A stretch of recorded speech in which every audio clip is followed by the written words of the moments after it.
Does anyone remember the show Bewitched? It aired in the mid-1960s and early 70s. It's about a beautiful witch who marries an ordinary mortal man and vows to live a normal suburban life. As a young child, I dreamed of being Tabitha. She was the adorable little girl who could twitch her nose and get whatever she wanted.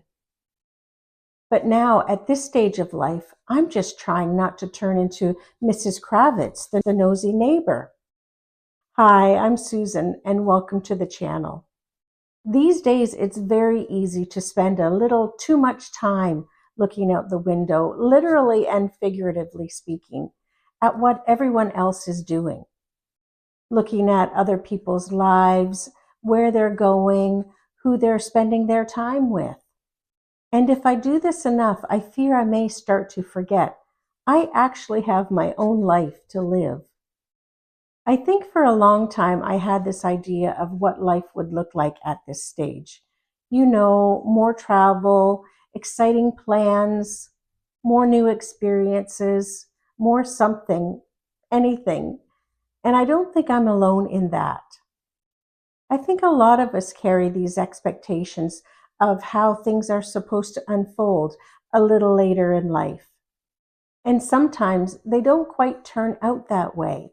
And when that happens, it's very tempting to look around and think, well, everyone seems to be doing this and they've got that going on, and maybe I should be doing that too. And before you know it, you're measuring your ordinary day against someone else's highlight reel, which, when you really think about it, it's not exactly a fair comparison. Because really, our life isn't out there. It's not happening in someone else's plans or photos or someone else's version of what life should look like for you or me. It's right here in our very own, very real, very ordinary day. For many of us, fortunate enough to be retired, these days look different now. There's less chaos and fewer urgent demands, far less crisis, thank goodness, and fewer things pulling at our time from every direction. And in their place, there's quiet and a fairly empty calendar and lots of time. For many of us who felt like we never had enough of it, that sounds wonderful, and it is. But it can also feel a little strange, because when no one is telling you what needs to be done, you have to decide for yourself. And some days that feels lovely, and some days it feels rather crippling. I've always been one who accomplishes more with a little bit of a sense of urgency. The can-do woman.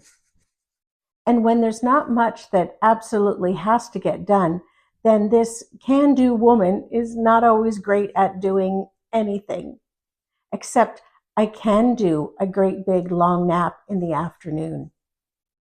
So when nothing just has to get done, and if we're not careful, that's when we can find ourselves mentally peeking out the window, checking in on what everybody else is doing, just to feel like something is happening.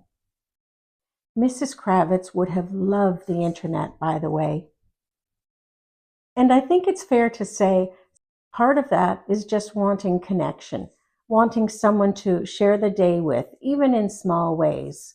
A quick comment, a little back and forth, someone to say, oh, that's nice, or that's funny. Those little moments we probably didn't think twice about before. And it's often in those moments that it's easier to drift outward, to look around at what everybody else is doing. But here's what I've been starting to realize. These ordinary days aren't something to compare. They're something to claim, because this right here is life. Maybe not the version we imagined years ago or the version someone else is living, but the one that's actually in front of us and all around us right now. Enjoying that second cup of coffee in the morning, running errands on a quiet weekday, a leisurely walk on a peaceful afternoon, a moment where nothing big is happening, but we're here for it. I think I used to believe that a full life had to look busy and active, full of plans and people and movement, definitely full of productivity. But maybe a full life can also be quieter, more personal. Nothing forced, but just what actually feels right for us on any given day. This stage of life often brings more freedom than we've ever had, and we get to decide how we spend that time, what we pay attention to, what matters most to us. And maybe instead of looking for some unknown or undefined activity, we can start noticing what's already here. Living a quiet, ordinary life doesn't mean nothing new is coming. Life still has lots of surprises in store for us, new experiences and new connections. And thankfully, those things won't stop. But maybe we don't have to wait impatiently for them to start appreciating what's happening now or not happening now. I will gladly take a quiet, boring day over one that has an unexpected crisis. I'm learning a quiet day is pure gold.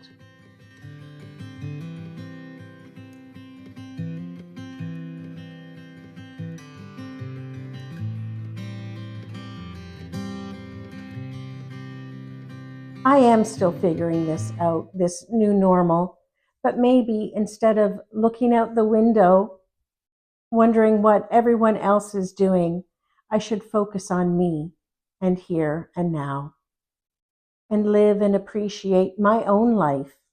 Mrs. Kravitz would not approve, but I think it's probably the better choice for me. I'd really love to know, how do you feel about ordinary days when not too much is happening? Do you love those nice quiet days, or do you find yourself trying to fill them just for the sake of staying busy? Thank you for spending this time with me on what is a pretty ordinary day for me. I appreciate you. Until next time, take care.